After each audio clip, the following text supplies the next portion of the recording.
လူတိုင်းရဲ့ဘဝမှာစူးစမ်းနေပါလျက်နဲ့အရာရာဟာအစင်မပြေနေသလိုခံစားရတဲ့အချိန်တွေရှိတတ်ပါတယ်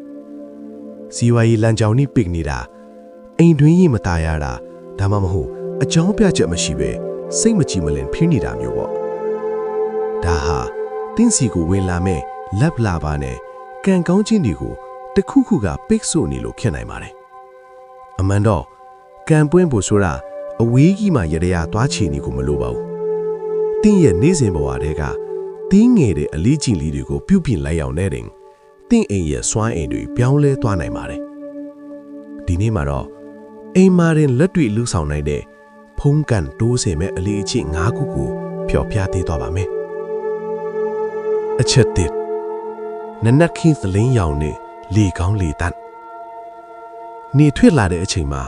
တင်းရဲ့ပဒင်းပေါက်တွေကိုအားလုံးဖွင့်ချလိုက်ပါ။ညကအောင်းနေတဲ့လေဟောင်းတွေကိုဆွန့်ထုတ်ပြီးလက်ဆက်တဲ့လေနဲ့နေရောင်ကြီးကိုအိမ်ထဲဖိခေါ်ပါဘုဒ္ဓဘာသာအယူအဆအရာအလင်းဟာပညာနဲ့မင်္ဂလာကိုဆောင်ပါတယ်မောင်အတီးဖြစ်နေတဲ့အိမ်တောင်ဒီမှာအလင်းရောက်သွားတာနဲ့မကောင်းတဲ့စွမ်းရင်တွေဟာအလိုလိုပျောက်ကွယ်သွားတတ်ပါတယ်အချက်နှစ်စိတ်စေတနာပါဝင်တော့ရေချမ်းကတ်လှူခြင်းဖျားစင်မှာရေချမ်းကတ်တဲ့အခါ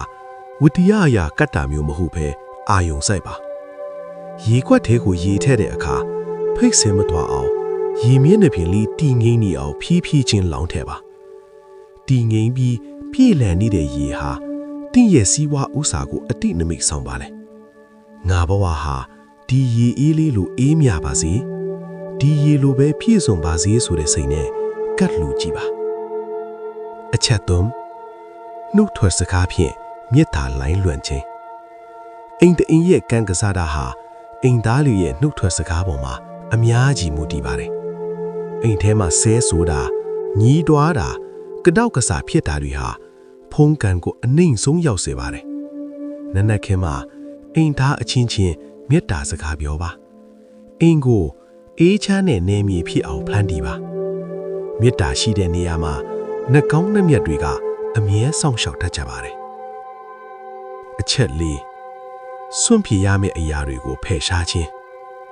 အသုံးမလိုပဲစူးပုံထားတဲ့အမိုက်ဟောင်းတွေကွဲအပ်နေတဲ့ပစ္စည်းတွေဟာကံလန်းကိုပိတ်ဆို့တဲ့အသားအစီးတွေပါပဲအိမ်ရှိနဲ့အိမ်ခန်းကိုအမြဲတန့်ရှင်းနေပါစေတန့်ရှင်းတဲ့ရက်ကပတ်ဝန်းကျင်ဟာလက်နဲ့မြင်းကိုဖိတ်ခေါ်တဲ့နေရာတစ်ခုဖြစ်လာပါလိမ့်မယ်အချက်၅ညအိယာဝင်အမျှဝေခြင်းတနေ့တာလုံးတင်လုတ်ခဲ့တဲ့အလုပ်တွေထဲကအကောင်းဆုံးစေတနာတွေကိုပြန်တွေးပါပြီးရင်ငါ့ကိုစောင့်တဲ့တိုးဆောင်နှတ်နဲ့အိမ်ဆောင်နှတ်တွေတတ္တဝါအားလုံးအမျှရပါစေလို့မေတ္တာပို့ပြီးမှအိပ်ဆက်ပါဒါဟာတင့်ရဲ့စွမ်းအင်ကိုပြန်လဲဖြည့်တင်းနေပြီးနောက်တစ်နေ့အတွက်ကံကောင်းခြင်းတွေကိုကြိုးစိုးလိုက်တာပဲဖြစ်ပါတယ်ဒီအချက်နာချက်ဟာယူရှင်းပေမဲ့တကယ်ကိုအစွမ်းထပ်ပါတယ်ခုနှစ်ရက်လောက်တစိုက်မမလူကြည့်ုံနဲ့တင့်ရဲ့စိတ်ကောတင့်ရဲ့ပဝင်းချင်းမှာတိတိတာတာအေးချမ်းလာတာကိုခံစားရပါလိမ့်မယ်မိတ်ဆွေတို့ကတော့ဒီထဲကဘေးအချက်တွေကိုနေ့စဉ်လှုပ်ဖြစ်နေလေဒါမှမဟုတ်တခြားဘေးလိုအလိအချင်းကောင်းတွေရှိသေးလေ